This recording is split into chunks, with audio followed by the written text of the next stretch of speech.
야구 뒷담화 비하인드 오신 여러분 환영합니다. 안녕하세요. 저는 진행을 맡은 MBC 아나운서 박소영입니다. 이번 주 함께할 분들 류성규 전 SSG 단장, 정세영 기자, 이상훈 해설위원 그리고 특별 게스트 모셨습니다. LA 다저스 스카우트 딘킴님 함께합니다. 어서 오세요. 안녕하세요. 저희가 시즌 개막하고 나서 특별 게스트는 처음 모신 거 아닌가요? 예, 그렇죠? 예. 저희가 무려 LA 다저스 스카우트 분을 모셨습니다. 네, 안녕하세요. LA 다저스 스카우트 딘킴입니다.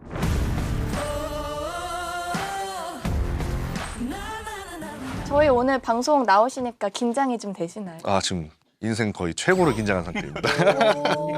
긴장 안 하셔도 돼요. 위원님 긴장 안 하려면 어떻게 해야 될까요? 그걸 나한테 물어봐요. 위원님 오해하셨으니까. 갑자기 긴장되지 않는데.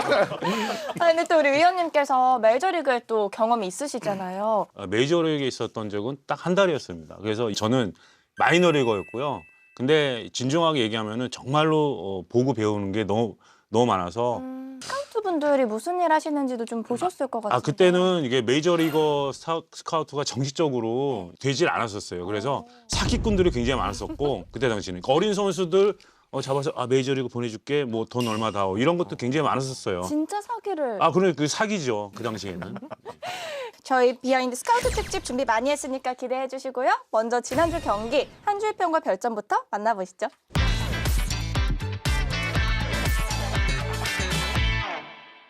담당 PD님은 계속 길게 쓰네요. 읽어주세요, 직접. 김도영은 지금 웃고 있다. 이제 출발한다. KBO 최고의 선수가 엄청 길죠. 다들 어떻게 보셨어요? 김도영 선수 복귀를 드디어 했는데. 진짜 대단하다고 생각했던 게 첫 타석에서부터 바로 안타를 쳐버리고 하는 게 확실히 원래 보통 같았으면 뭐 하체 밸런스도 햄스트링이다 보니까 하체 밸런스도 깨질 수도 있고 그리고 아무래도 타격감 자체가 좀 많이 안 좋아질 수도 있는데 정말 타고난 것 같습니다. 다른 분들은 혹시 눈에 띄는 한 줄 평 있으신가요? 루버는 탈거, 창원 야구는 언제라는 제가 그 NC파크 사정을 좀 취재를 해왔어요. 빠르면 4월 30일에서 5월 1일 사이에 국토부에 다시 보고가 들어간다고 합니다. 이렇게 해서 국토부가 이상이 없다고 판단하면 그때부터 사용 승인을 내리는데요. 현재 페이스나 분위기로 보면 5월 5일은 가능할 것 같은데 이 방송을 보시는 국토부 관계자 여러분, 안전한다고 판단이 내려지면 꼭 좀 빨리 승인 절차를 좀 빨리 내려주셨으면 합니다. 이게 뭐 제 개인 바람도 있지만 지금 현재 야구계 전체의 바람도 있거든요. 저는 지금 이거 보면 이상훈 위원님께서 써주신 두산 한 줄 평도 좀 눈에 띄는 게 네. 망그러진 수비, 또 이승엽 감독님에 대해서도 얘기가 많은데 표정이 또 굉장히 안 좋았던 게 화제가 되기도 했고 경질에 대한 얘기도 팬들 사이에서는 조금씩 나오고 있더라고요. 최근에 한 인터넷 게시판에 이승엽 감독이 자진 사퇴를 결정했다 이런 이야기가 좀 떠돌았습니다. 하지만 제가 지금 취재한 분위기로서는 이승엽 감독이 경질될 지금은 아니다. 6월이나 7월 정도에 가서야 어떤 결단이 나오지 지금 당장 성적이 안 좋다고 해서 감독을 경질하고 혹은 자진 사퇴를 하고 이런 뉴스는 나오지 않을 것 같습니다. 지금은 아직은 이승엽 감독에게 힘을 좀 그래도 실어주는 그런 분위기일까요? 그렇습니다. 지금 제가 얼마 전에 사석에서 김필용 단장을 좀 만났는데요. 이승엽 감독 관련해서는 전혀 뭐 그런 얘기가 없었고요. 지금 야구를 다시 잘하고 다시 두산이 올라가는데 총력을 기울이는 상황이다. 이렇게 김태웅 단장은 말씀하셨습니다. 네, 별점과 한 줄 평 다음 주도 기대 많이 해주시고요. 다저스 스카우트와 함께하는 비하인드 이번 주는 어떤 얘기를 나눌지 비하인드 이슈로 만나보시죠. 스카우트의 세계, Who's Next, 그리고 추강대업 하후 스카우트 버전입니다. 첫 번째 주제는 스카우트의 세계. 진짜 많은 분들이 궁금해하실 텐데요. 딘킴님도요 스카우트 일하시면서 경기 다 챙겨보시죠? 그럼요. 지금 뭐 경기 다 챙겨보고 있고 직관도 뭐 일주일에 뭐 적으면 2-3번, 많으면 4-5번까지 가면서 전체적으로 커버를 하고 있습니다. 스카우트가 어떻게 되셨는지 그걸 너무 궁금해할 것 같아요. 전 좀 특이한 케이스긴 한데요. 대학교 이제 졸업을 앞두고 있는 상황이었는데 그때 다저스에서 연락이 왔습니다. 이게 꿈인가 진짠가라는 생각으로 면접을 보고 이제 다행히도 붙게 되어서 통역 1년을 최현일 선수와 같이 하고 그 다음 년에는 마이너 프론트에서 일을 하고 또 그 다음 년에는 비디오 영상 분석하는 일을 이제 마이너리그에서 하고 여러 가지 포지션을 하면서 많이 배운 게 좀 스카우트를 시작하는 좋은 계기가 된 것 같아서 이번에 딘킴님 나온다고 해서 제 인적 네트워크를 총 가동해서 오, 과연 어떤 분인가에 대한 오 좋아요. 이미지를 조사를 좀 해봤는데요. 무섭네요. 가장 많은 이야기를 들은 게 다저스에서 밀어주는 스카우트다. 아, 오. 예, 쉽게 이렇게 어떤 특정인한테 이렇게 많은 경험을 쌓게 해주진 않는다고 하더라고요. 그러면서 주변에서 시세버린 눈빛이 좀 많았습니다. 어떠세요? 동의하세요? 전혀 처음 듣는 얘기라서 네, 그렇게 말씀해 주시면 너무 감사드립니다. 저는 스카우트는 다들 선수 경험이 있는 분들이 되시는 건 줄 알았는데 네. 선수 출신이 아니어도 이렇게 스카우트가 될 수 있는 건가요? 네. 될 수 있습니다. 어. 완전 불가능한 건 아닙니다. 아. 그래서 뭐 저도 통역으로 시작을 했지만 계속해서 야구 공부를 하고 제가 선수 출신이 아니기 때문에 야구를 경험이 있으신 분들보다는 아무래도 잘 모를 수가 있잖아요. 그래서 항상 제 자신을 의심합니다. 네, 좀 그게 장점인 것 같고요. 선수에 대한 이 평가, 이밸류에이션을 정확히 하려고 노력하고 있습니다. 많은 경기도 봐야 되고 또 많은 선수들을 봐야 되는데 그럼 엄청 바쁘실 것 같아요. 네. 뭐 시즌 시작하면은 일단은 뭐 쉬는 거는 뭐 거의 없고요. 뭐 짬짬이 뭐 눈치껏 뭐 알아서 쉬기는 하는데 뭐 그거 외에는 이제 아무래도 KBO 야구, 뭐 아마추어 야구도 당연히 봐야 돼. 국제 아마추어 계약을 할 수 있는 선수들이기 때문에 또 그 외에도 뭐 대만, 일본 나라들도 가서 보고 뭐 이번 년 같은 경우는 저 도미니카 공화국도 가게 와. 되어서 구단에게 이런 기회를 주는 걸 굉장히 감사하게 생각하고 그러면은 그 각 리그마다 좀 선수들의 특징이 다른가요? 완전 다르죠. 아무래도 도미니카 선수 같은 경우들은 저희가 되게 어린 나이에서부터 스카우팅을 시작하는데 운동신경 그 한 문장으로 거의 끝나는 것 타고난 같고요. 게. 네, 타고난 게 진짜 너무 좋아서 보면서 깜짝깜짝 놀랄 때가 많고 대만 선수들 같은 경우는 뭔가 미국과 일본의 스타일을 반반씩 섞어서 지금 계속해서 변화를 오. 가져가고 있는데 대만 무서울 것 같습니다. 지금 굉장히 육성 시스템도 좋고 오히려 자국 리그보다 메이저에 좋은 선수들을 많이 가는 추세인데 그 선수들이 뭐 다 메이저에 가면 좋겠지만 그렇지 않고 이제 본국으로 귀국을 하는 경우도 많거든요. 근데 그 선수들이 본인들이 마이너에서 배웠던 것들을 이제 후배 선수들한테 아. 가르쳐 주면서 이러한 좀 선순환이 되는 과정들을 좀 많이 지켜보면서 저렇게 해서도 좋은 영향을 끼칠 수 있구나라고 생각을 많이 했습니다. 그럼 한국이랑 또 일본 리그는 선수들은 일본 어때요? 같은 경우는 뭐 아시다시피 뭐 훈련량이 많다 뭐 이런 말씀들이 많은데 뭐 그 외에도 일본은 좀 일본 선수들의 특징들을 잘 잡아서 그 장점들을 트레이닝을 하는 방법들을 되게 잘 알고 있는 것 같아요. 그래서 뭐 저희 구단 선수들의 일본 선수들만 보더라도 본인들이 다 하는 것들이 다 있더라고요. 트레이닝 방식이든 뭐 투구 맞춤형으로. 방식이든 네, 맞춤형으로 하는 게 다 있어서 그런 부분 보면서 되게 대단하다고 생각했고 한국 선수들 같은 경우는 고등학교 야구를 보면서 느꼈던 건 피지컬이 엄청 좋아지고 있어요. 그래서 일본, 대만 선수들보다 오히려 오타니 선수 제외하고는 네, 우리 한국 선수들이 피지컬적으로 정말 좋은 선수들이 많고 그럼 그 중에서 메이저리그에서 선수를 데려올 때 제일 중요하게 좀 보는 게 있을까요, 혹시? 중요하게 보는 거야 뭐 너무 많죠. 근데 뭐 아마추어 프로 공통적으로 생각을 해보면 일단 운동신경이죠. 그래서 저희는 운동신경 그래서 발전 가능성 와서 미국 야구를 배워서 더 얼만큼 좋아질 수 있느냐에서 계속 생각할 수밖에 없기 때문에 그럼 스카우트의 역할이 구단 운영에서는 얼마나 중요한지. 거의 절대적이죠. 한 90% 이상? 나머지 그 고위층 이제 단장이나 대표이사나 이런 분들은 지금 우리 팀에는 여기가 부족하다. 부족한 부분을 조금 집중적으로 조금 드래프트에 이번에 임하자. 이런 방향성이지 거의 스카우트가 선수에 대한 판단을 거의 전적으로 한다고 생각하시면 됩니다. 또 올 시즌 앞두고 우리나라에서 김혜정 선수가 LA 다저스랑 계약을 했잖아요. 네. 이 과정에서도 스카우트님께서 굉장히 많은 역할을 하셨을 것 같은데. 뭐 협상 과정에서 뭐 설득을 뭐 조금 했을 수는 있지만은 뭐 그거 말고는 뭐 저희는 팀으로 또 움직이는 거기 때문에 어떻게 보셨어요, 김혜정 선수를? 리그 최정상급 수비에 여러 가지 포지션을 소화할 수 있다고 판단을 했고 그리고 한국에서는 유격수를 안 받지만 저는 유격수가 가능하다고 봤고 그 외에도 외야까지도 뭐 지금 현재 중견수로도 경기에 출장을 하고 있는데 너무 잘해주고 있어서 그리고 일단 기본적으로 운동신경이 뭐 받쳐주는 거기 때문에 다저스에서는 김혜정 선수를 유격수로 이제 바로 쓸 수 있다 이렇게 생각하고 데리고 간 건가요? 네. 유격수 한국에 있으면서 많이 관계자분들이랑 들었던 얘기가 송구에 관한 얘기를 많이 들었었는데 이번에 스프링 캠프 가서 저희 내야 코치들하고 수비 연습을 하는데 저한테 그러시더라고요. 누가 손과 안 된다는 얘기를 했냐. 웬만한 메이저리그보다 어깨 더 좋다. 그런 얘기를 해주셔가지고 또 스카우트로서 좀 뭔가 마음이 좀 편해지고 혜성은 자꾸 혜성이라 그러는데 김혜성 선수는 꼭 잘할 겁니다.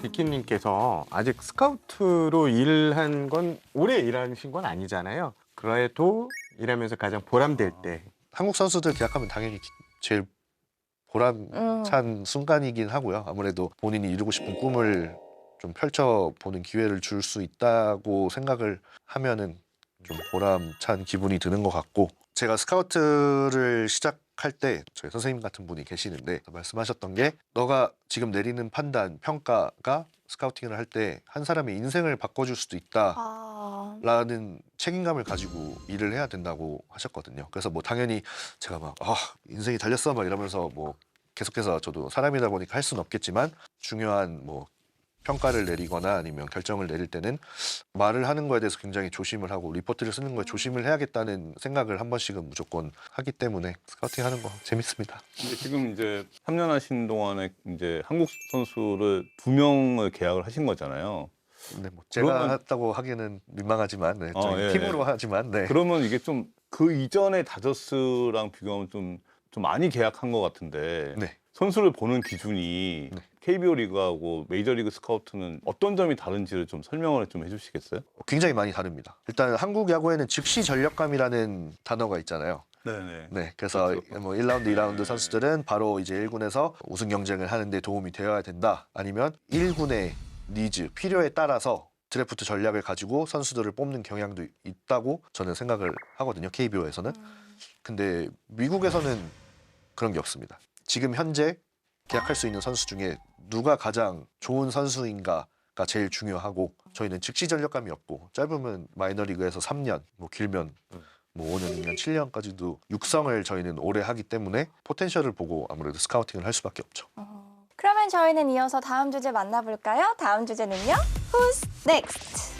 네, 이정우 선수가 요즘 너무너무 잘해주고 있죠. 이제 이정우 선수의 뒤를 이어서 또 우리나라 KBO 리그에서 코리안 메이저리거는 누가 될까요? 안우진이 거의 유력하지 않나요? 지금 KBO 리그에서는 안우진 선수가 절대적일 것 같아요. 저는 정우영 선수가 메이저리거가 될 가능성이 좀 있다고 보는 게, 후지나미 신따로 선수 같은 이런 롤을 맡길 수 있고, 특정 공의 이제 움직임 자체에 대한 평가는 메이저리그 구단들도 눈여겨보고 있는 걸로 알고 있거든요. 그래서 저는 이 정우영 선수가 어느 정도 반전이 있고 구단의 허락이 있다면 가장 가까운 빠른 시일 내에 좀 갈 수 있는 투수 자원이 되지 않을까라고 생각을 한번 해봤습니다. 그러면 저희가 스카우트님께 직접 한번 여쭤볼게요. 스카우트님의 요즘 리스트에는 어떤 선수가 좀 눈여겨보고 계시는지. 김도영 선수, 문동준 선수도 당연히 보고 있고요. 강백호 선수, 뭐 아까 말씀해주신 정우영 선수 유심히 지켜보고 있었거든요. 근데 빨리 좀 경기를 떼주셨으면 좋겠어요. 1군에서. 그래서 정말 그 투심 구위 자체는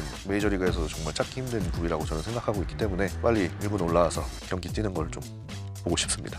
그럼 그중에서 가장 좀 눈여겨보는 선수는 어떤 선수예요? 네, 아무래도 슈퍼스타 김도영 선수 아닐까요? 이제 앞으로 또 향후에 메이저리그 진출이 기대되는 선수들에 대해서 스카우팅 리포트를 한번 작성해 봐달라고 미리 저희가 부탁을 드렸거든요. 함께 보면서 이야기 나눠보도록 하겠습니다. 먼저 바로 그 김도영 선수입니다.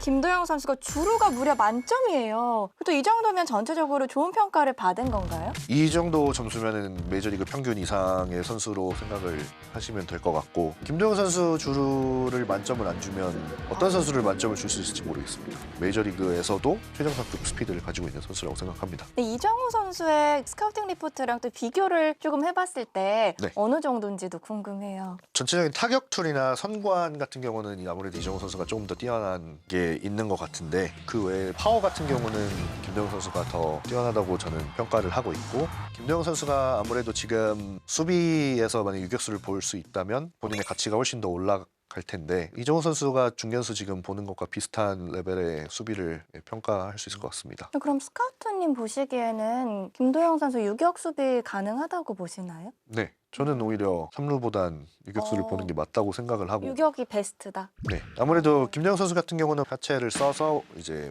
본인의 운동신경을 발휘하는 스타일인데 3루에 있으면은 포지션적으로 레인지나 이런 움직임 자체가 좀 한정될 수밖에 없는데 유격수 자체는 커버해야 되는 범위도 넓고 발을 더 써서 본인의 장점을 더 살리고 발을 움직임으로써 운동신경을 더 살려서 더 좋은 모습을 보여줄 수 있다고 생각하거든요. 근데 아무래도 유격수 수비에 대한 부담이 없다고는 할 수 없어서 그게 이제 타격에 영향을 미칠지 안 미칠지는 평가를 해야 되는 부분인데 그렇기 때문에 김도영 선수가 유격수 하는 거를 빠른 시일 내에 보고 싶긴 합니다. 여기서 수비가 네. 3루 수비라고 가정하고 현재 40점, 미래 50점을 준 거죠. 네. 유격수나 중견수 때는 이 점수는 달라질 수 있는 거잖아요. 달라질 수 있죠. 오. 네. 아무래도 스카우트로서 제가 보지 않은 것에 대해서 제가 평가를 할 수가 없고 점수를 매길 수는 없습니다. 뭐 어느 정도 가정은 하고 지금으로서 이렇게 평가를 했습니다. 이제 포지션이 변경되면 이 점수도 바뀔 거고 계약할 때 그 금액도 좀 달라지게 되는 건가요? 네, 아무래도 영향이 있을 수밖에 없죠. 현재 메이저리그에서도 이 정통 유격수의 느낌으로 유격수를 보는 선수들이 그렇게 많지가 않습니다.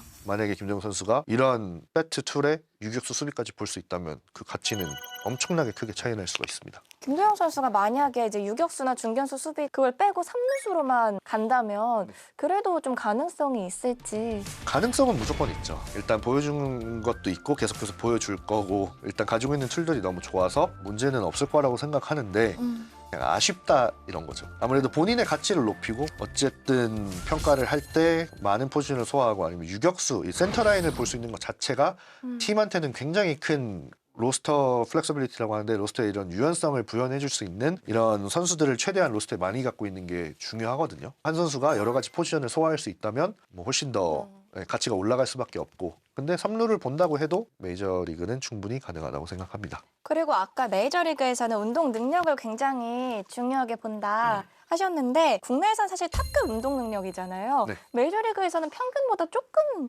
위네요. 60점이어도 저희가 평가하기에는 굉장히 높은 점수입니다. 어쨌든 50점이란 게 매일매일 메이저리그에서 경기를 뛸 수 있는 선수인데 메이저리그에 올라가는 것도 힘든데 매일매일 뛰는 건 정말 힘듭니다. 그래서 정말 운동신경이 뛰어난 그 괴물들 사이에서 평균 이상의 점수를 받은 것만 하더라도 굉장히 높은 점수를 받은 거라고 저는 생각을 하고 있습니다. 김도영 선수가 받은 점수 중에서 파워하고 정확도가 좀 다른 것들에 비해서는 네. 점수가 높진 않아요. 제가 생각했을 때는 그냥 히트홀이라고 생각을 하고 점수를 매겼거든요. 그래서 이게 점수로 봤을 때는 50점을 만약에 메이저리그에서 받을 수 있는 히트홀이면 한 2할 7푼, 8푼 이렇게 치는 선수라고 평가를 하거든요. 근데 메이저리그에서 2할 7푼, 8푼 치는 건 쉽지 않습니다. 그래서 2할 7푼, 8푼 친다면 굉장히 훌륭한 선수죠. 파워도 똑같습니다. 메이저리그 만약에 50점을 받는다고 하면 그 선수는 뭐 19개에서 뭐 21개 정도의 홈런을 칠 수 있는 선수인데 만약에 2할 7푼 치고 유격수 보고 홈런을 20개 친다면 그 선수는 메이저리그에서도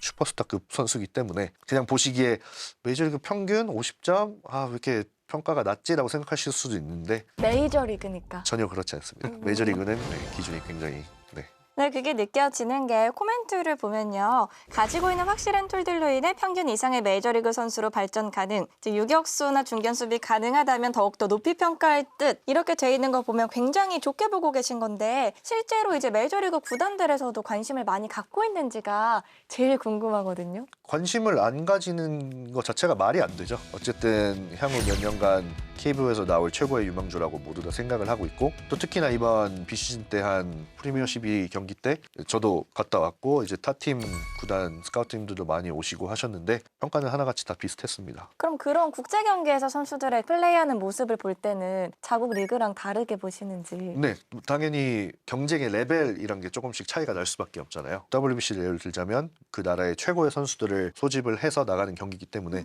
이제 거기서 단기전임에도 불구하고 익숙하지 않은 투수들을 상대로 퍼포먼스를 낼 수 있다 하는 것 자체가 평가하는 데 굉장히 많은 도움이 됩니다. 다른 분들은 어떻게 생각하세요? 김도영 선수 이제 메이저리그 가면 잘할 수 있을까요? 이게 현재보다 미래가 더 기대가 되는 선수고 이게 좀 이 점수가 더 올라갈 가능성이 있는 선수 아닐까 싶거든요. 근데 저도 좀 약간 궁금한 게 아직 좀 한 4년 남았잖아요. 네, 앞으로 포스팅까지. 그 임박해서 더 집중해서 점수가 많이 반영되지 않겠어요?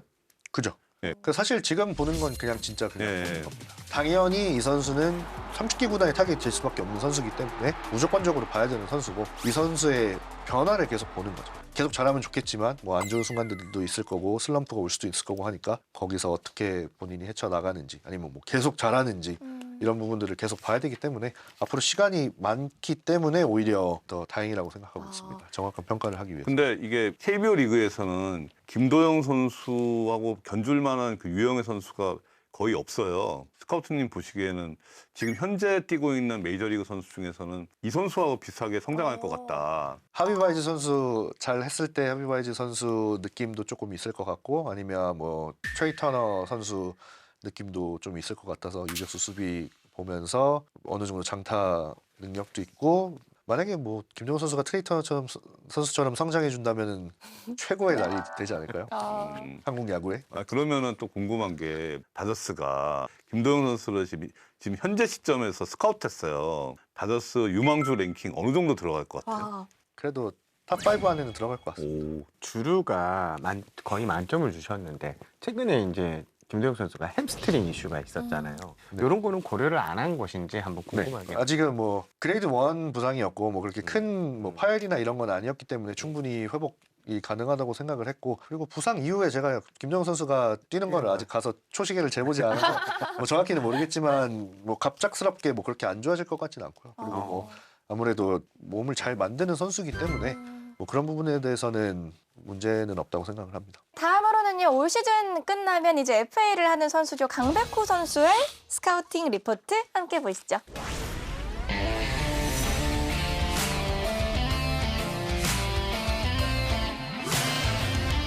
메이저리그에서 강백호 선수에 대한 관심은 어느 정도인가요? 아시아 쪽에 스카우트님들이 있고 하시는 팀들은 강백호 선수들 고등학교 때부터 꾸준히 관찰하는 팀들이 굉장히 많은 걸로 알고 있고 체격입에서 운동신경이 굉장히 좋고 또 유연성도 굉장히 좋고 가지고 있는 힘 자체가 굉장히 좋기 때문에 복수 구단에서도 관심 있게 지켜보고 있는 걸로 알고 있습니다. 근데 저는 이게 운동 능력의 점수가 김도영 선수 60점이잖아요. 네. 강백호 선수 40점이고 이 점수 차이가 꽤 많이 나는 거죠. 이렇게 되면. 김도영 선수가 운동신경이 2그레이드 정도 더 우월하다고 저는 생각을 하고요. 아무래도 이렇게 평가를 한 이유는 운동신경이 정말 좋았으면 수비 포지션을 한 군데를 계속해서 꾸준히 보지 않았을까 하는 마음도 있고 운동신경이 좋으니까 포수도 할 수 있다고 생각은 하지만 이제 또 정착을 한 건 아니기 때문에 김도영 선수하고 그레이드에서 차이가 나는 부분은 있는 것 같습니다. 근데 정말 코멘트에도 수비 포지션에 관한 이야기를 적어주셨잖아요. 이제 지명타자가 아니면 수비를 좀 명확하게 보면 좋을 것 같은데 어떤 포지션을 맡으면 좀 진출에 유리할까요? 어깨가 근데 굉장히 좋기 때문에 우익수를 일단은 우선적으로 해서 보는 게 일단은 포수를 하는 거는 메이저리그 만약에 진출을 하겠다라고 마음 먹으면 그렇게 막 크게 도움이 되지는 않을 것 같고요. 세 분은 그러면 어떻게 생각하세요, 이 부분? 저도 수비를 고정시켰어야 되지 않나 싶은데 지금은 이제 FA 해니까 이제는 뭐 그걸 돌이킬 수는 없을 것 같고 강백호 선수는 계속 우익수를 봤어야 되지 않았을까. 유틸리티는 주전이 아니란 얘기잖아요. 강백호 선수는 수비를 옮겨 다니는 게 거의 유틸리티급으로 옮겨 다녔기 때문에 그러면 그 가치 평가하는데 조금 마이너스 요인이 있지 않을까. 제 생각이지만 강백호 선수가 이제 포수 역할을 좀 맡고 있는 것은 이제 국내 잔류했을 때 자신을 좀 더 많이 끌어올릴 수 있는 가치를 포수의 쪽에 좀 담아놓은 것 같고요. 사실 강백호 선수가 이정우 선수하고 라이벌이라고 불릴 만큼 기대가 컸었는데 스카우트님이 보시기에는 좀 그 발전 방향성 어떻게 보고 계신지. 강백호 선수 같은 경우는 신인 때부터 한 2, 3년간 탁 치고 올라갔었잖아요. 정말 한국 야구를 이끌어갈 주요 선수 중에 하나가 되겠다라고 생각을 했었는데 그 이후에 살짝 주춤하는 모습이랑 보면서 이게 계속해서 수비 포지션으로 좀 돌아갈 수밖에 없는 것 같기도 해요. 아무래도 본인이 편한 포지션이 없다 보면은 계속해서 포지션을 옮겨 다녀야 하고 또 그에 관해서 신경 쓸 부분도 많아지고 또 그게 타격에 아예 영향이 가지 않는다고 생각을 또 할 수도 없는 거거든요. 그래도 젊은 선수이기 때문에 가능성은 아직 무궁무진하다고 생각합니다. 네, 이번에는 투수 중에서 관심 있게 지켜보고 계신 선수죠. 안우진 선수의 스카우팅 리포트입니다.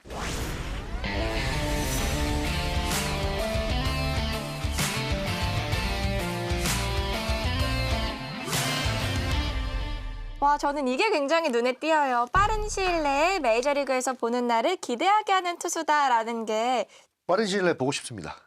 일단 가지고 있는 구위 자체가 너무 좋고 네. 뭔가 구종의 가치라든지 아니면 구종 뭐 피치 디자인이라든지 이런 부분에서 굉장히 노력하고 공부를 많이 하는 것 이게 같은데 느껴지시나요? 그럼 경기만 보고? 매년 어쨌든 뭐 발전. 데이터 수치로나 아니면은 이제 투구 스타일이 계속해서 조금씩 변해가고 있고 그리고 구종의 이런 데이터 같은 것도 계속해서 좋아지고 있기 때문에 이미 좋은데 더 좋아질 수 있다고 생각을 해서 네, 굉장히 기대하고 있습니다. 다저스나 이제 다른 구단에서도 안울진 선수에게 관심이 높은지 궁금한데 제가 알기로는 서부지구의 라이벌 팀이 상당히 관심이 있는 걸로 아, 그래요? 알고 있거든요. 좀 좋은 정보 감사드립니다.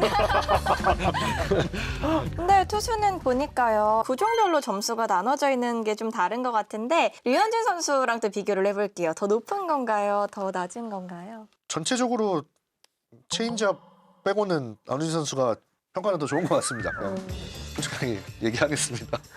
네, 뭐 컨트롤 부분이랑 체인지업 부분은 유현진 선수가 더 좋은 것 같고 그 외에는 아무래도 안우진 선수가 구위 자체는 사실 훨씬 뛰어난 선수기 때문에 그럼 진짜 이제 현실적으로 딱 미국으로 갔을 때 메이저리그 진출했을 때 안우진 선수 어떻게 보시는지. 무조건 선발 자원으로 보고 있고요. 일단 제구가 되고 그 정도 확실하게 자기가 던질 수 있는 구종 4가지를 가지고 있고 그리고 일단 직구 자체가 워낙 좋기 때문에 뭐 데이터적이나 뭐 구속이나 전혀 메이저리그 직구에 밀리지 않는 부위를 가지고 있는데 이제 뭐 걱정되는 부분은 아무래도 뭐 야마모토 선수나 로키 선수나 이제 일본에서 투수들이 건너오면서 조금씩 겪는 문제가 이제 KBO 공과 MLB 공의 차이인데 선수들이 끼기에는 그게 굉장히 크고 그리고 데이터적인 측면에서도 이게 차이가 꽤 있습니다. 그래서 미국을 가실 생각이 있다면 미국 공을 구해서 시즌이 끝나고 미국 공을 좀 던져보시는 것도 저는 추천을 드립니다. 키에 비해 짧은 익스텐션으로 인한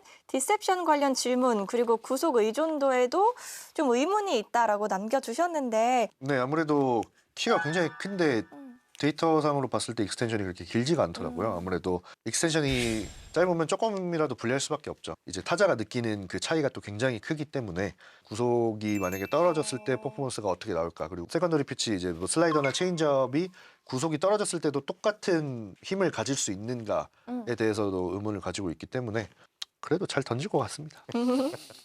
다저스 같은 경우는 선발 자원이 빵빵한 구단이잖아요. 현대야구 추세를 보면은 아무래도 이런 구속 증가나 이런 거에 관련해서 부상이 굉장히 많은데 그렇기 때문에 선발은 아무리 많아도 많을수록 좋습니다. 저는 성공 가능성이 제일 높은 선수 아닌가. 우리나라 KBO 리그 투수 중에서는 거의 원탑에 가까운 선수라고 생각을 하는데 제가 이게 그 리포트를 보면서 네. 우선은 이제 첫 번째로 패스트볼이 70점이면 1, 2, 3선발 안에 들어가는 수준인가요? 그런가요? 그렇죠. 직구로만 봤을 때는 네. 80점 만점에 70점이면 되게 높은. 되게 굉장히 높은. 네, 그럼 네. 3선발 안에 들어갈 것 같아요. 데이터적으로 봤을 때 뭐 정말 리그 최정상급 구위 구속도 나오고 데이터도 나오면은 70점을 안 줄 이유가 없죠 사실. 제구도 되고. 그러니까 야수하고 투수하고 이게 항목이 다르기 때문에 단순 비교는 어렵지만 네. 제가 볼 때는 김도영 선수보다 안우진 선수 점수가 더 높은 것 같아요. 맞나요? 네. 오. 그러면은 아까 김도영 선수는 프로스펙트 리스트에 5번째 들어갈 것 같다고 했는데 그보다 더 위로 들어가겠네요? 네, 뭐 실질적으로 로키 서사키 선수가 저희하고 아마추어 계약으로 왔을 때 유망주 랭킹 1위로 바로 들어갔잖아요. 네, 안우진 선수도 그렇게 되지 않을까요? 네. 근데 그러면은 그럼 스카우팅 할 때 투수가 조금 더 성공 확률이 높은 건가요? 네, 저는 그렇게 생각하고 있습니다. 아무래도 이제 적응 기간이 조금 더 짧을 수밖에 없죠. 왜냐하면 투수는 공을 자기가 들고 자기가 컨트롤을 할 수 있는 부분이 많은 반면에 타자 같은 경우는 반응을 다 해야 되는 거잖아요. 네. 그래서 뭐 생전 처음 보는 공들, 처음 보는 구속, 처음 보는 유형의 투수들 이런 것들을 다 적응을 하려면 시간이 굉장히 오래 걸리고 투수 같은 경우는 공 잡고 공 던지면 되거든요. 본인이 가지고 있는 이런 무기들을 살려서 그렇기 때문에 아무래도 투수가 타자보다는 성공 확률이 조금 더 높은 것 같고 근데 여태까지 아시아 출신 선수들이 메이저리그로 간 경우들을 봤을 때 투수가 성공한 케이스들이 타자가 성공한 케이스보다 훨씬 많습니다. 네, 그것도 있지만 저도 이제 KBO 리그에서 스카우트를 하는 걸 보면 투수가 야수보다 평가하기가 좀 수월해요. 훨씬 수월해요. 네. 타자 스카우트 하는 건 솔직히 진짜 어려워요. 네. 어려워요. 아, 근데 기자님께 여쭤보고 싶은 게 안우진 선수 그 WBC 관련해서 승선 가능성이 좀 있나요? 좀 요즘에? 대표팀 기류를 보면 이게 지금 WBC는 프로 선수들만 출전하는 대회예요. 그리고 국가대표가 됐을 때 그런 적용들이 안 돼요. 과거에 이제 불미스러울 일에 대한 올림픽이나 아시안 게임은 합류를 하지 못하지만 여기는 가능성이 합류가 열려 있거든요. 그리고 지금 대표팀이 프리미어 10위까지 1라운드 탈락이라는 쓴 경험을 했기 때문에 안우진 선수 카드가 반드시 좀 필요한 상황이고요. 기술위원회나 이런 데서도 어느 정도 공감대가 있는 걸로 알고 있습니다. 그래서 합류할 가능성이 저는 개인적으로는 조금 더 있겠다라고 생각을 합니다. 그리고 또 예전에 단장님께서요, 이제 신인 선수 스카우트 할 때 이제 부모님까지 이제 다 알아보고 뽑는다 이런 말씀하셨었잖아요. 네네네. 스카우트님들 리스트에는 없지만 또 따로 신경 쓰시는 부분들이 혹시 있을까요? 체크한다거나. 일단 저희는 메이크업이라고 하죠. 그래서 이 선수의 태도, 선수의 성향, 코칭이 가능한 선수인가에 대해서도 판단을 하려고 하고, 뭐 선수가 잘했을 때 어떻게 행동을 하는가, 못했을 때 어떻게 행동을 하는가, 뭐 삼진을 먹고 더가웃에 들어갈 때 어떤 태도를 가지고 있는가, 뭐 이런 것들도 확인을 한번 해봐야겠다 하는 부분들은 지켜보려고 노력을 하고 있습니다. 일단 뭐 김도영 선수는 뭐 고등학교 때부터 워낙 뭐 평이 좋았고 몸만 봐도 알 수 있다 생각해요. 네, 김도영 선수가 증량을 하고 근육량을 늘리고 하는 게 솔직히 정말 쉽지 않거든요. 근데 그것만 해도 야구에 대한 태도나 선수가 얼마나 진심인지 충분히 알 수 있는 부분이라고 생각을 합니다. 그리고 또 최근에 KBO 리그에 젊은 파이어볼러들이 정말 많잖아요. 좀 이르긴 하지만 그래도 혹시 관심 있는 선수가 좀 있을까요? 김서현 선수 같은 경우 뭐 고등학교 때부터 계속해서 봐오는데 프로에 와서 본인이 계속 뭔가 본인한테 맞는 옷을 찾아가는 과정들을 계속 보면서도 뭔가 이제 조금 찾은 것 같더라고요. 그래서 구위 자체는 고등학교 때부터 사실 전혀 걱정할 게 없었거든요. 구위 자체는 정말 살벌합니다. 그러면 문동주 선수나 정우주 선수도 한국에서는 굉장히 지금 파이어볼러로 주목을 많이 받고 있는데 문동준 선수도 당연히 미국으로 갈 수 있는 유망주 중에서 탑급 선수라고 판단을 하고 있고요. 근데 좀 제구 관련해서는 아직 조정해야 되는 부분이 있는 것 같아요. 그래서 스트라이크를 던지는 게 문제가 아니라 타겟 세팅에 정확히 던지는 거에 대해서 조금 아직까지는 변화구 실투가 조금 있는데 메이저에 와서 저런 실수하면은 조금 위험할 수도 있겠다 하는 부분은 문동준 선수가 조금 있는 것 같긴 합니다. 정호준 선수는 제가 고등학교 때부터 봤었고요. 저는 딜리버리 자체가 제일 깔끔한 딜리버리 중에 하나라고 생각을 했었어서 왜 선발 안 하지라는 생각을 하고 있기는 합니다. 그래서 선발을 해야 된다고 무조건 생각을 하고 그리고 그렇게 힘을 안 들이고 그 구속을 던지고 투구수가 올라가도 별로 지장이 없는 스타일의 투구 폼을 가지고 있고 투구 내용을 고등학교 레벨에서도 보여줬었거든요. 스카우팅을 할 때. 그래서 미래에는 꼭 선발로 뛰는 모습을 봤으면 좋겠습니다. 근데 진짜 스카우트님 말씀처럼 젊은 파이어볼러 투수들이 한국에서는 지금 불펜으로 많이 쓰여지고 있잖아요. 드래프트를 할 때 즉시 전력감이라는 개념이 한국에는 존재를 하기 때문에 또 저는 어쨌든 외부인이잖아요. KBO에 있는 사람이 말해 외부인 입장으로 봤을 때는 조금 아쉽죠. 왜냐면 제가 봤을 때는 와 진짜 선발로 키웠으면 좋겠다 하는 선수들도 불펜으로 들어가서 갑자기 많은 이닝들을 소화하고 하는 모습들을 보면 조금 안타까울 때도 있긴 한데 예를 들면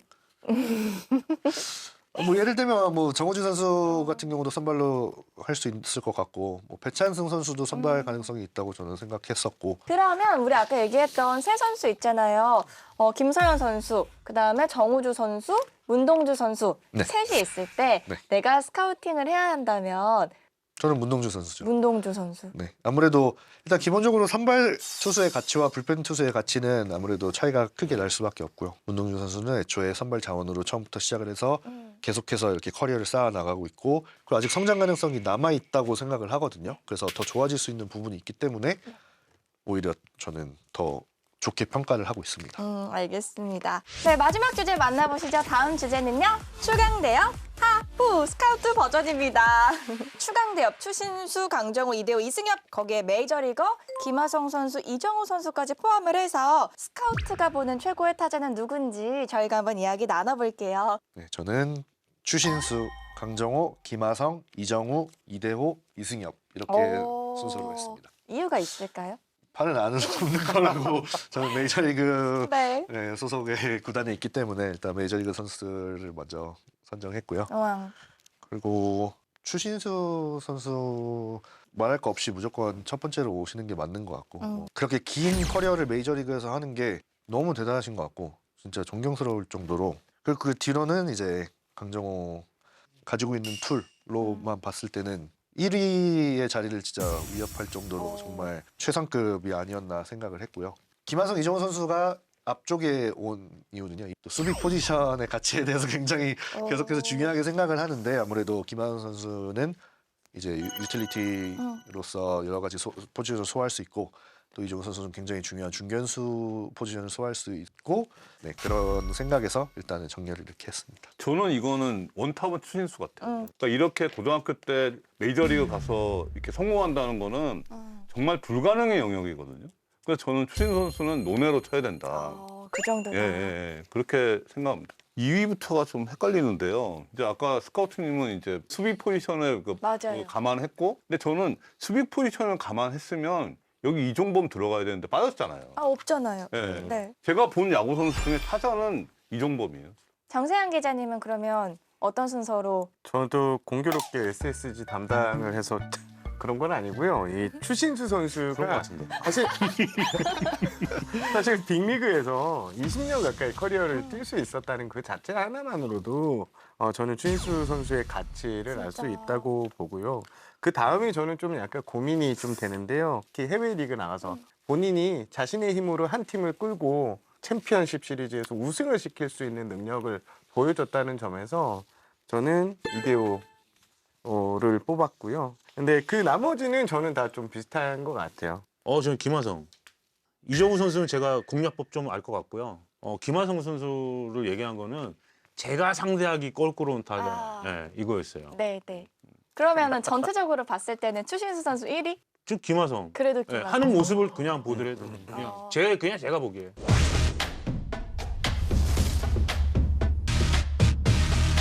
그리고 추강대업의 투수 버전이 있어요. 바로 류선바고 있잖아요. 스카우트님께서 이 투수 버전 다시 한번 재배열해 본다면 어떻게 하시겠어요? 선동열 선수님, 류현진, 박찬호, 오승환 이렇게 선류 박오네요. 박오, 그러면 선이 제일 앞에 와 있네요. 네. 지금 메이저리그의 레벨에서 던져도 되실 만한 그리고 뭐 직구의 구위, 슬라이더의 구위 이런 부분에서도 그리고 일단 요즘 현대야구에서 선발 투수들이 이닝을 잘 먹어주는 케이스가 많이 줄고 있는데 선동열 선수님 같은 경우는 뭐 한 시즌에 많이 이닝을 던지셨을 때는 막 260이닝 뭐 이렇게까지 예, 당연히 상상할 수도 없는 야구기는 한데 그냥 그렇게 팀을 위해서 260이닝을 한 시즌에 던질 수 있다는 것 자체가 말이 안 되는 것 같고 그리고 그 외에도 이제 선발로서나 중간 게트로서나 뭐 마무리로서나 여러 가지 보직을 소화하실 수 있는 능력이나 지금 뛰셨어도 뭐 메이저에서 뛰실 수 있지 않을까 생각합니다. 저는 선동열 감독님 그때 당시에 던졌을 때 그 타석에 들어가 본 적이 있어갖고 저는 총알인데 선동열 투수는 대포하러 던졌었어요. 네. 엄청납니다. 두 분은 류선바고 배치 어떻게 하실 건가요? 저는 1번 선동열, 4번 오승환은 명확할 것 같아요. 제가 본 기준은 선동열 선수를 뛰어넘는 선수는 못 봤거든요. 그다음에 오승환 선수는 마무리잖아요. 앞에 선수는 선발이니까 당연히 여기보다는 이게 뒷순위가 가는 게 맞을 것 같고 박류? 이거는 좀 헷갈리는데 저는 박찬호 선수 아닐까 싶어요. 물론 유형이 그렇기 때문에 강한 것도 있지만 그래도 박찬호 선수의 임팩트가 더 강했던 것 같습니다. 저는 류선박고 그대로 오. 가겠습니다. 이 류현진 선수가 빅리그에서 10년을 뛰었는데요. 평균 자책점 1위에 올랐습니다. 그것도 180이닝에서 200이닝 사이를 소화해주면서 저는 이게 쉽지 않은 기록이라고 좀 보고 있고요.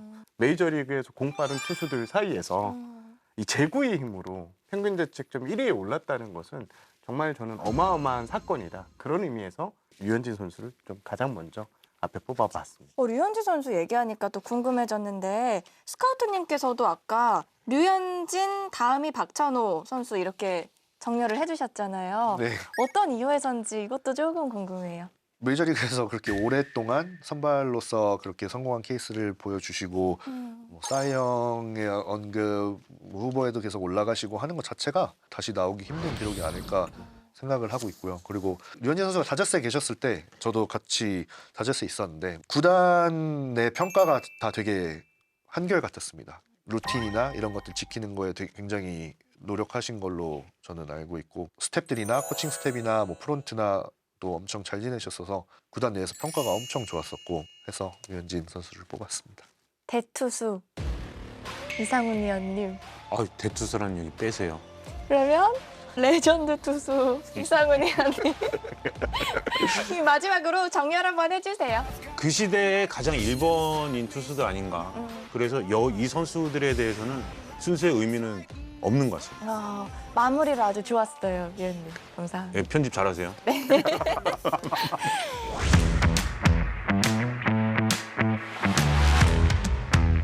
네, 이렇게 추강 대업에 하후가 추가된 것처럼 우리 투수들도 더 많이 앞으로도 빅리그에 진출하기를 기대해 보도록 하겠습니다.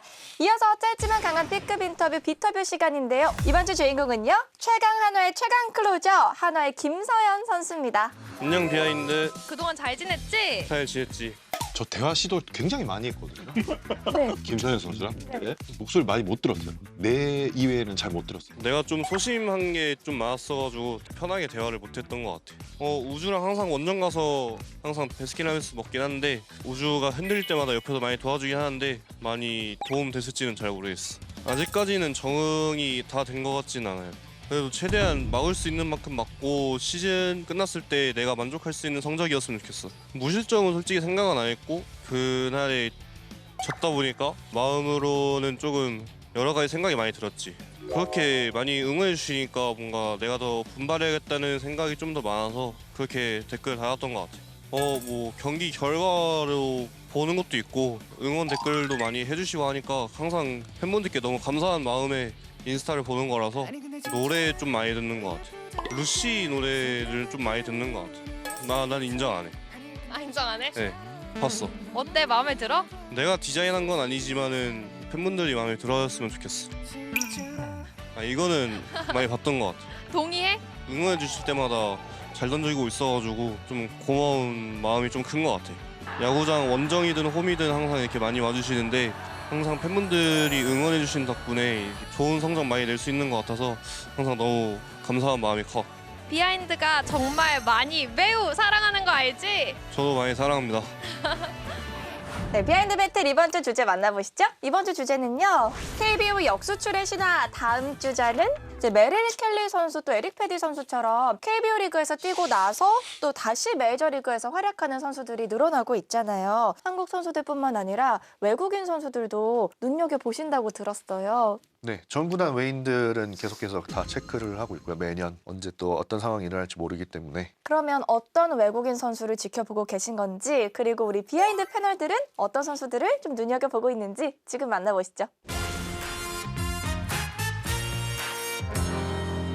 와, 네 분의 의견이 모두 다른데요. 먼저 우리 스카우트님 한화의 폰세 선수를 선택해 주셨는데 최근 경기들을 봤을 때 폼이 제일 뭔가 좋은 것 같고 그리고 선수들하고 어울리는 모습들도 계속해서 영상으로 나오는데 그 부분이 일단 보기가 되게 좋아서 뭔가 적응을 잘하고 있다는 생각에서 그 적응을 잘하는 것이 뭔가 경기 결과에도 나오고 있지 않은가 생각을 하고요. 그리고 일본에서 뛰었을 때랑 뭐 지금 시즌 초반이지만 뭐 직구 평균 구속이 1에서 2마일 정도 상승한 모습을 볼 수가 있었고 삼진율도 훨씬 급격하게 많이 올라간 모습을 볼 수가 있었고 뭐 샘플 사이즈가 조금 적긴 하지만 지금 현재 직구 비율을 뭐 한 56%에서 한 50% 언저리로 낮추고 오히려 커브랑 스플리터 비율을 높이면서 한국 타자들을 상대하는 법을 직구로 힘으로 너무 누르려 하지 않고 이제 변화구랑 섞어가면서 카운트 매니징을 하면서 투구하는 방법을 뭔가 본인 스스로 좀 찾은 것 같아서 이런 부분이 미국 선수들은 아무래도 뭐 스플리터나 이런 공을 보는데 익숙하지 않은데 스플리터를 굉장히 잘 던지더라고요. 그래서 뭐 그런 부분에서도 좀 높게 평가할 부분이 있는 것 같아서 그리고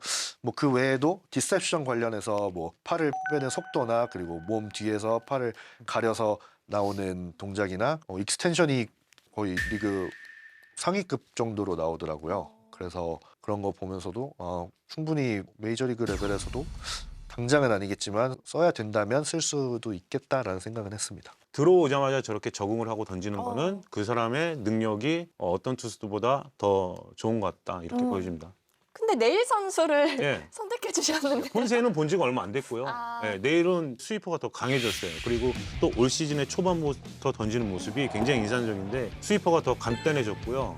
던지는 시스템도 굉장히 짧아졌어요.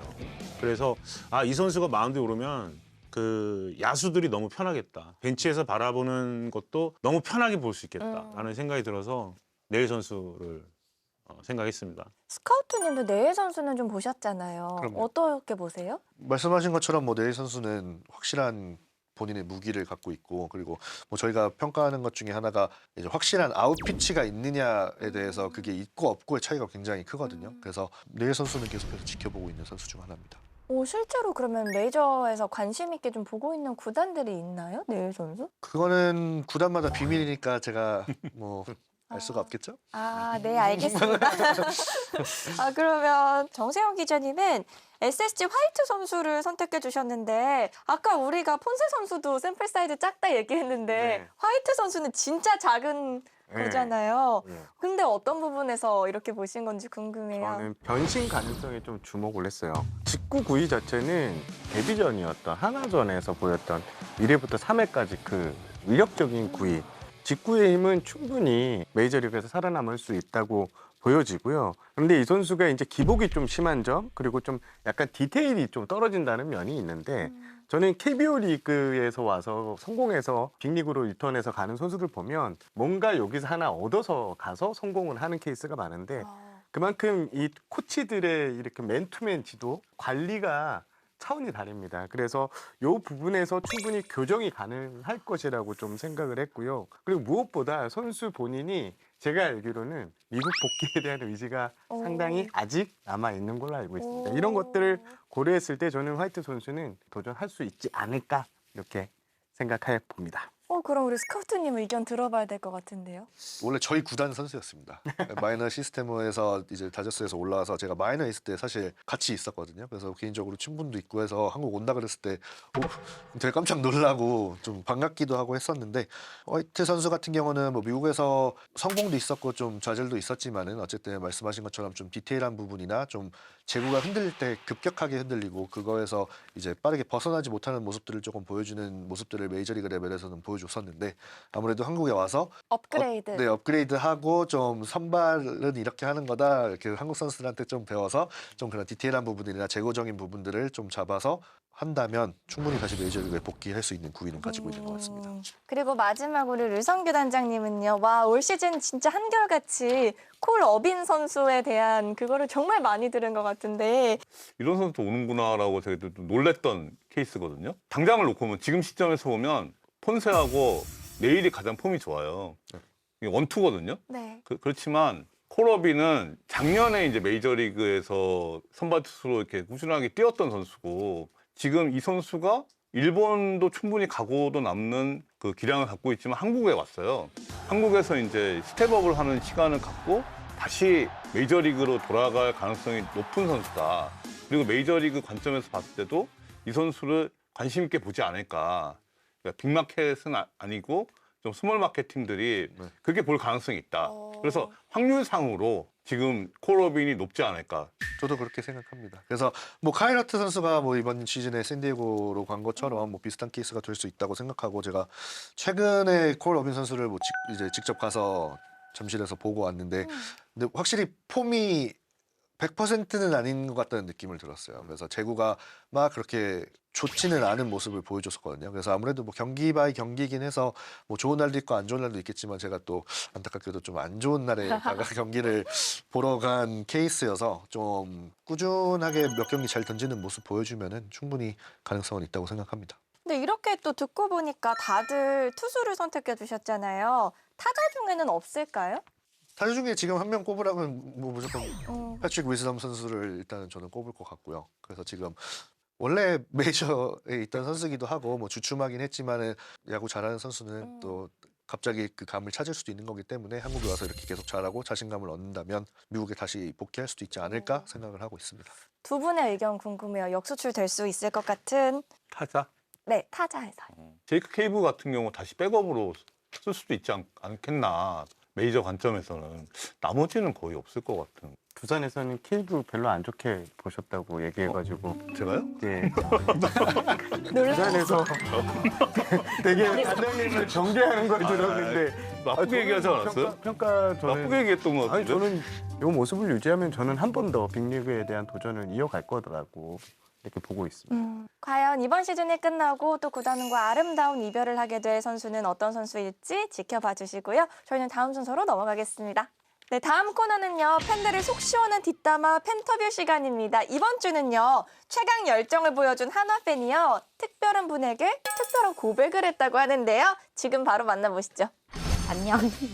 나는 달봉이라고 불리고 있는 서울 사는 유이라고 해. 야구를 보기 시작한 건 이글스 TV 알고리즘에 이끌려서 보게 된 거지. 그런 슬픈 사연이 있어. 야구의 매력은 나한테는 클럽이고 콘서트고 따로 놀러 안 다녀도 재밌게 즐길 수 있는? 나는 사실 저혈압인데 하나를 보면서 혈압이 좋아지는 느낌이야. 사랑하니까 이글스. 내가 잘못한 단 한 가지는 야구를 못하는 팀을 좋아하는데 직관을 많이 간 죄. 자꾸 1차 다 내려갔다 그러는데 진정한 첫 번째는 사실 김서현 선수부터고 너무 억울해 정말. 꼴찌를 자주 한 건 맞으니까.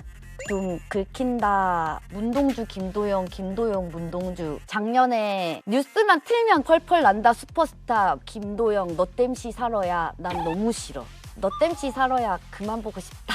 이거 보살밈은 세상에서 제일 싫어. 너무 울분에 차서 잠이 안 와. 부처님도 행복 수비 영상 보면은 번뇌에 빠지지 않을까. 밥 먹고 야구만 하는데 왜 현재 가장 불안 요소가 있다면 언제나 늘 always 나는 타격. 지금 잘하지만 내일 못하는 게 내가 봐왔던 한화여서 어게인 2018 자기 객관화가 가을 냄새 못 맡은 지가 몇 년인데 너무 배 터지는 소리 아닌가. 그래도 꿈을 크게 가진 한화를 사랑해.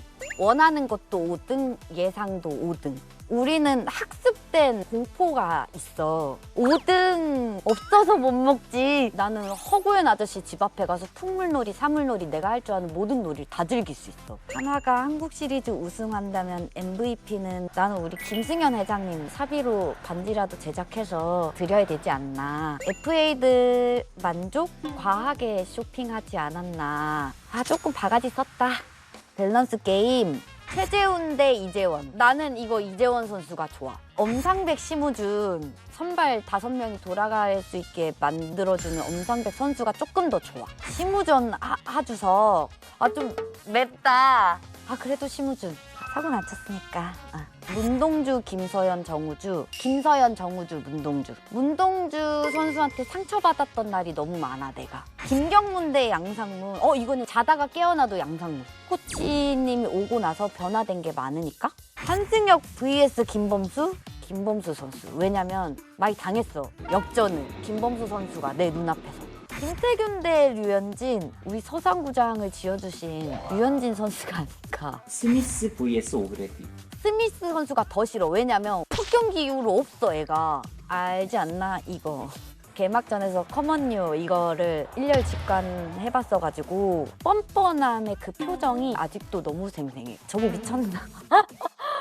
애증의 선수는 문동주 선수가 그래도 제일 애증인 것 같아. 제일 잘했던 시즌을 겪고 나서 그 다음 시즌에 너무 좀 섭섭했다고 해야 되나? 6회, 7회 채워주는 사랑하는 선수가 될 거라고 믿습니다. 내가 생각하는 우리 팀의 라이벌은 이글스밖에 없다. 제발에 자빠지지만 않으면 된다. 구단에게 하고 싶은 한마디. 나도 우리 잔치에서 우리 응원가 불러보는 게 꿈이야. 올해는 제발 큰 거 안 바라고 가을 야구까지만. 화이팅!